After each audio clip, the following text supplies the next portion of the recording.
O D98 hoje entrevista o secretário de Comunicação do Governo do Estado, Ricardo Capelli. Ele tem 20 anos aí, mais de 20 anos de trajetória política e foi ex-presidente da UNE. Boa tarde, Capelli, bem-vindo. Boa tarde, Natasha. Prazer falar com você e com todos os leitores do D98, do Diário 98. Ok. Capelli, em um artigo teu de 2020, tu cita que a esquerda precisava calçar as sandálias da realidade. E eu quero te perguntar se hoje, em junho de 2021, tu ainda tem esse mesmo pensamento? A esquerda ainda precisa calçar essa sandália da realidade? E o que seria essa sandália da realidade hoje em dia? Natasha, acho que sim. Quer dizer, acho que a gente vive um momento muito grave da história brasileira, um momento, eu diria, histórico, dramático, porque a reeleição do Bolsonaro pode significar a destruição do projeto, de um projeto de país, né? Então a gente não pode olhar para a possibilidade de reeleição do Bolsonaro como sendo mais uma eleição. Quer dizer, não é mais uma eleição. Seria, na verdade, a confirmação nas urnas de um projeto ditatorial, antidemocrático, obscurantista, né, pré-iluminista. Então, acho que... e, assim, às vezes eu vejo com certa preocupação algumas pessoas achando que o Bolsonaro já está derrotado, que a eleição já está ganha. Acho que isso é uma grande ilusão, né? O Bolsonaro mantém... Ele está nesse momento vivendo um dos piores momentos dele, mas ele mesmo no pior momento mantém aí algo em torno de 25%, 30% do eleitorado com ele, quase um terço da população ali com ele, e isso é muito numa eleição de 2 turnos, né? O eleitor, no primeiro turno, ele vota, no segundo turno, ele veta. No primeiro turno, ele escolhe quem ele quer, no segundo turno, ele decide quem ele não quer que ganhe. Então, acho que a gente precisa continuar com a sandália da realidade, com os 2 pés no chão. Será uma batalha duríssima contra o Bolsonaro, não tem nada a ganho. E a esquerda brasileira precisa ampliar. Quer dizer, ela não imaginar que a esquerda se basta numa batalha contra a extrema-direita brincar com o futuro do país. Nós precisamos ampliar, precisamos construir uma grande frente. Agora, com a volta como o presidente Lula retomou os seus direitos políticos, quer dizer, ele tem um papel fundamental nesse processo, porque Lula é a maior liderança política do Brasil, então ele tem uma responsabilidade imensa na construção e na condução desse processo. Nós temos tudo para ganhar essa eleição, derrotar o Bolsonaro, mas essa batalha está muito longe de estar resolvida. Aproveitando esse gancho, eu quero te perguntar se, com a volta de Lula, Bolsonaro tem um adversário que possa abatê-lo, né? E muito se fala também numa terceira via, né? As pessoas que não querem polarização. Eu quero te perguntar se tu acredita nessa terceira via, né? São 2 perguntas em uma. Primeira, Lula é o único adversário à altura de Bolsonaro que possa derrotar Bolsonaro. E a segunda é se tu acredita nessa terceira via e quem seria essa terceira via? Olha, eu vou inverter, vou começar respondendo a segunda. Sim. Desde a redemocratização, Natasha, você tem polarizações no Brasil, né? Você teve uma primeira eleição muito aberta, que foi a eleição de 1989, que foi a primeira eleição pós-redemocratização, e é natural que tenha sido uma eleição aberta, com muitos candidatos, e de lá para cá, nunca houve terceira via numa eleição nacional no Brasil. Nunca houve. Em 94, foi PT versus PSDB. Em 98, foi PT versus PSDB. Em 2002, foi PT versus PSDB.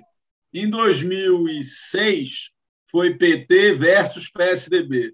Em 2010, e 2014 também foi PT versus PSDB. A sociedade brasileira dividida em dois polos.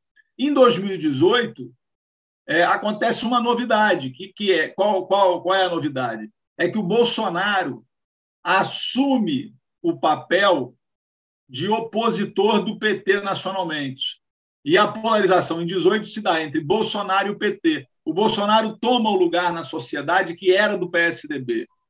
O PSDB fez uma aposta errada. O PSDB apostou que a onda antipolítica, a onda conservadora era só contra a esquerda, e não era. A onda conservadora, a onda antipolítica, ela foi capturada pela extrema-direita contra todo o sistema político. E o PSDB acabou engolido pela mesma onda que tentou engolir todo o sistema político brasileiro. Então, respondendo à pergunta, eu acho que é pouco provável que exista uma terceira via. Por quê? Porque quem tentou ser terceira via no Brasil? A Marina tentou ser terceira via, não ficou de pé.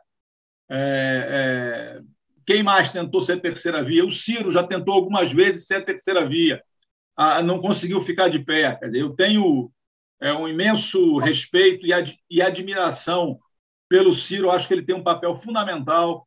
O que ele vem discutindo, que é o Projeto Nacional de Desenvolvimento, um projeto para o Brasil, é fundamental, mas eu acho que é pouco provável que exista essa terceira via, dada a história política do Brasil, da redemocratização para cá, um país sempre dividido em dois polos.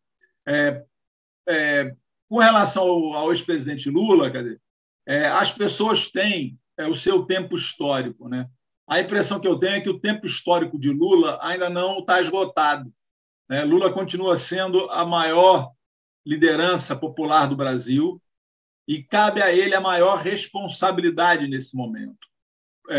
Eu não digo que só Lula derrota Bolsonaro, não creio que essa seja uma formação precisa, porque acho que o Bolsonaro pode ser derrotado por outros atores também, e é bom que seja derrotado. Inclusive, eu defendo que todos os candidatos, todos aqueles que se lancem como candidato, eu acho que o ideal é que todos estabelecessem um pacto pela democracia e pelo Brasil. De quem for, independente daquele que vá ao segundo turno, todo mundo que for ao segundo turno contra o Bolsonaro, qualquer um que vá ao segundo turno contra o Bolsonaro, vai apoiar o outro, né? Acho que uma sinalização importante foi dada recentemente no encontro de Fernando Henrique com Lula, né?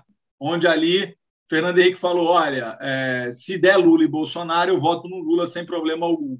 Então, acho que o Lula também tem uma grande responsabilidade. Acho que o presidente Lula, inclusive, deveria fazer o mesmo gesto para os outros candidatos. Quer dizer, se eu, Lula, for ao segundo turno, espero o apoio de todos. Se for qualquer outro ao segundo turno contra Bolsonaro, contem com o meu apoio.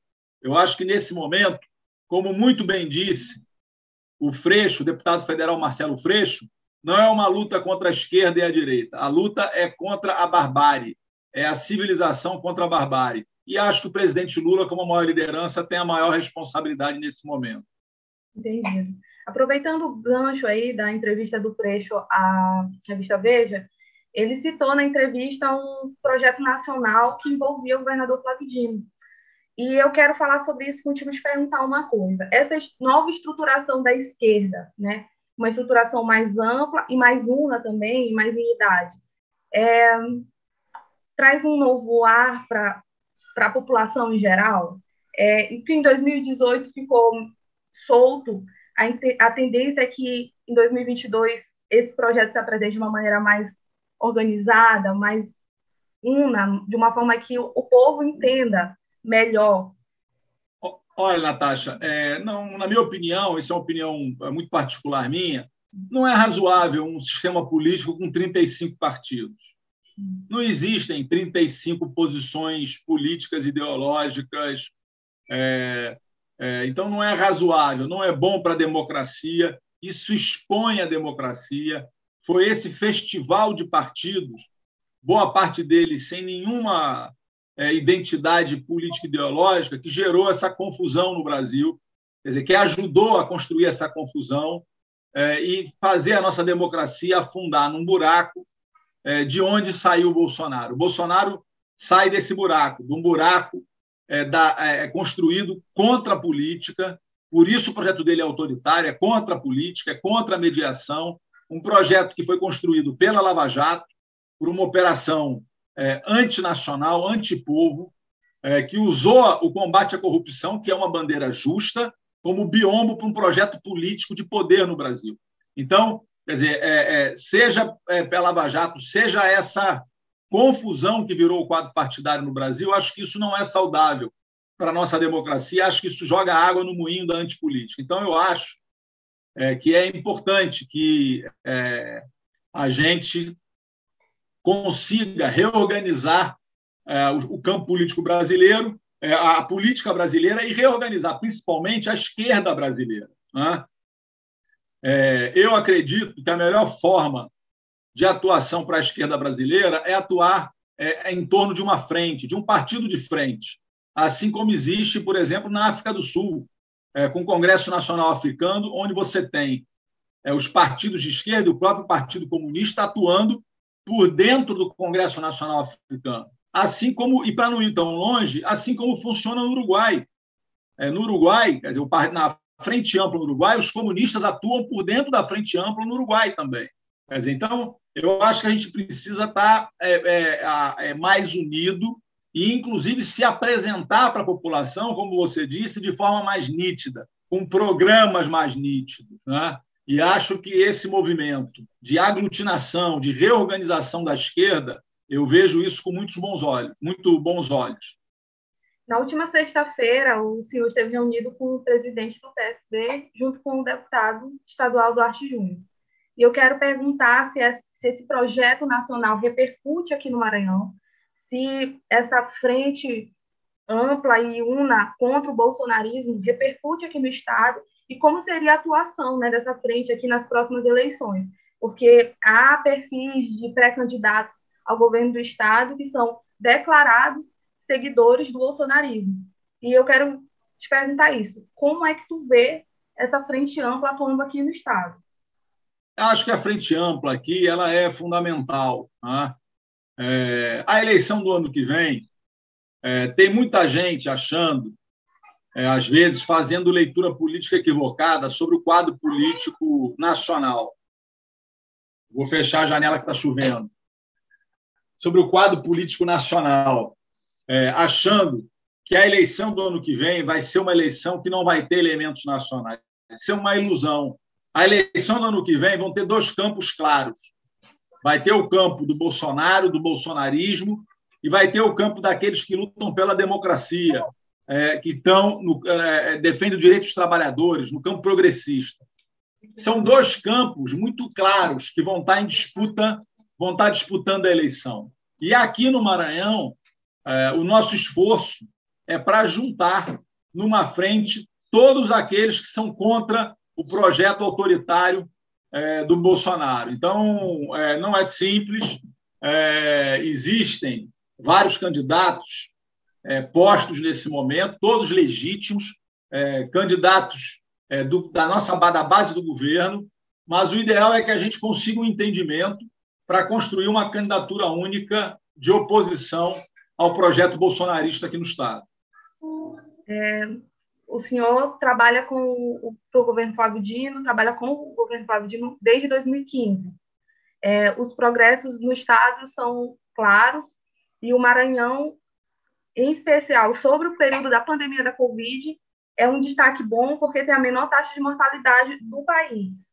Diante disso, os feitos do governo de Flávio Dino aqui no Maranhão, eles contribuíram para que ele se tornasse uma das maiores oposições ao bolsonarismo no Brasil? Com certeza. Antes disso, Natasha, eu quero te responder uma coisa que foi pendente na pergunta anterior. Eu estive na sexta-feira conversando com o presidente do PSB, Carlos Siqueira, junto com o deputado Duarte Júnior, e foi uma conversa muito produtiva, uma conversa exatamente no rumo do que a gente vem falando, sobre a necessidade de unidade do campo progressista brasileiro. Eu, particularmente, defendo a fusão do PCdoB com o PSB e a construção de uma nova legenda, quiçá mais à frente, a gente conseguisse até que o PDT fizesse parte dessa nova legenda.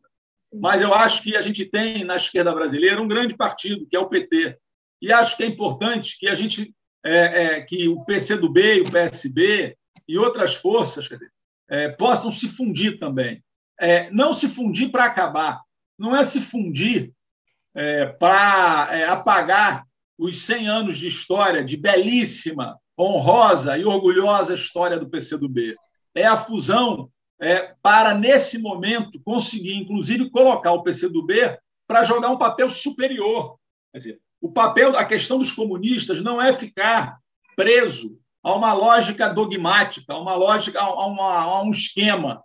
O papel dos comunistas, num momento histórico como esse, de ameaça fascista, é construir amplas frentes políticas, frentes institucionais que possam barrar a ameaça fascista. Então, eu não vejo melhor alternativa para o PCdoB nesse momento do que a construção, do que a fusão com o PSB e a construção de um partido de frente. Veja você, o PSB tem 31 deputados, o PCdoB tem 9.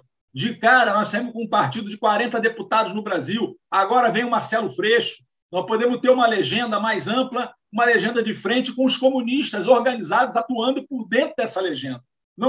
Isso não significa acabar com a história dos comunistas, com a trajetória e com a corrente política dos comunistas no Brasil. Volto a citar o exemplo do Uruguai.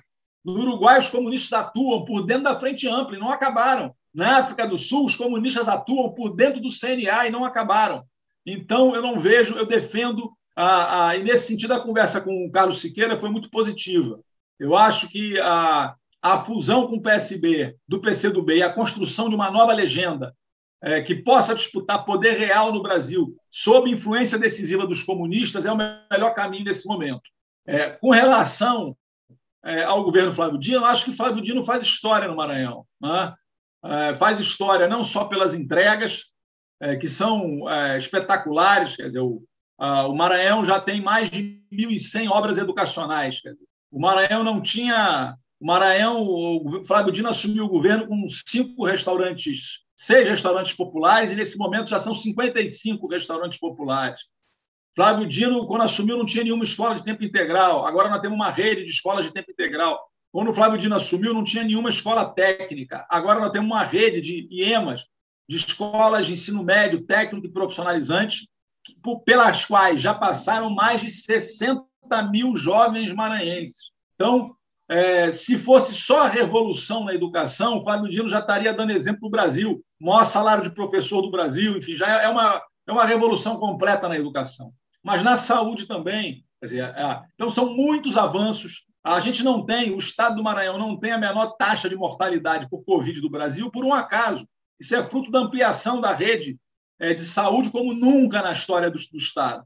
Então, é um trabalho, muitas entregas, mas mais do que isso, acho que Flávio Dino resgatou o orgulho de ser maranhense, né? Porque Flávio Dino não só faz uma gestão de excelência, como também não se omite no debate público nacional de defesa das medidas sanitárias, de enfrentamento ao fascismo, de enfrentamento ao obscurantismo. Então, acho que o Flávio Dino faz um governo de corpo e alma, né? De corpo e alma no sentido de que tem belas entregas, mas também está resgatando o orgulho do maranhense, o orgulho do Maranhão, quer dizer, o orgulho de um Estado, de um povo trabalhador e que tem um governador hoje que luta todo dia na defesa dos interesses do Estado. Então é isso. Eu quero agradecer a participação aqui do secretário de Comunicação do governo do Maranhão. E, por último, Capelli, eu quero te perguntar se essa articulação para 2022 ela traz esperança para o povo, ela prenuncia dias melhores, ou ela traz o impacto da realidade ao povo, né? De que isso é uma luta séria e que precisa ser vista com seriedade, não só pelos atores políticos, mas pela população de modo geral. Olha, volto a dizer, Natasha, não será uma batalha qualquer a eleição do ano que vem, né? Quando você teve a eleição ali, a disputa do Lula com Fernando Henrique Cardoso, você tinha projetos distintos, mas você não tinha ninguém dizendo que quem toma vacina vira jacaré. Quer dizer, você tinha projetos distintos na batalha entre a Dilma e o Aécio. Mas o Aécio não dizia para você, no meio de uma pandemia, sair sem máscara e não tomar vacina. Quer dizer, então, o que a gente está vivendo no Brasil é muito grave, e a batalha será duríssima. Quer dizer, eu acho que é uma ilusão achar que o Bolsonaro está morto. O Bolsonaro não está morto, a batalha vai ser muito difícil, e vai exigir a ampla unidade, não só da esquerda, mas a esquerda tem que dar o exemplo, mas vai exigir a ampla unidade das forças democráticas.